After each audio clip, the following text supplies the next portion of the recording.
Welcome back. તો એક બાજુ સૈન્યની મોટી કાર્યવાહી તો બીજી બાજુ અમદાવાદમાં મોટેરા નરેન્દ્ર મોદી સ્ટેડિયમમાં તેને ઉડાવી દેવાની ધમકી મળી છે. પાકિસ્તાનના નામથી સ્ટેડિયમને બોમ્બથી ઉડાવી દેવાની ધમકી મળી છે. ગુજરાત ક્રિકેટ એસોસિએશનને ઈમેલથી ધમકી આપવામાં આવી છે.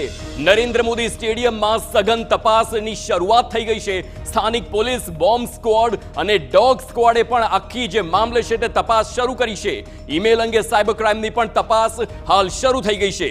નરેન્દ્ર મોદી સ્ટેડિયમ વિશ્વનું સૌથી મોટું ક્રિકેટ સ્ટેડિયમ, અને જ્યારે હુમલો થયો હોય પાકિસ્તાન પર અને જ્યારે વાત નરેન્દ્ર મોદીની આવે તો આ સ્ટેડિયમ પર હુમલો થાય તેવો ઈમેલ હાલ મળ્યો છે, તે માહિતી સામે આવી છે.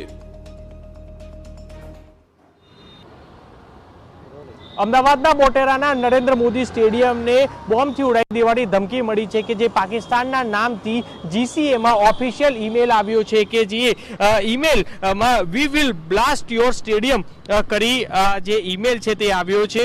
અને ઈમેલ આવતાની સાથે જ અત્યારે સ્થાનિક police, BDDS, bomb squad, dog squad સહિતને અલગ અલગ એજન્સીઓ દ્વારા ચેકિંગ છે તે હાથ ધરવામાં આવ્યું અને કોઈ પણ એવી શંકાસ્પદ વસ્તુઓ છે તે નથી મળી આવી. પરંતુ જે ઈમેલ છે કે જે પાકિસ્તાનના નામથી ઇંગ્લિશમાં વી વિલ બ્લાસ્ટ યોર સ્ટેડિયમ કરી આ ઈમેલ છે કે જે જેકે ના નામથી મળ્યો છે અને જેને લઈ આ એક જ લાઈન લખવામાં આવી છે અને જેને લઈને હાલ સાયબર ક્રાઇમ બ્રાન્ચે તપાસ જે છે તે શરૂ કરી છે. ત્યારે આગામી દિવસમાં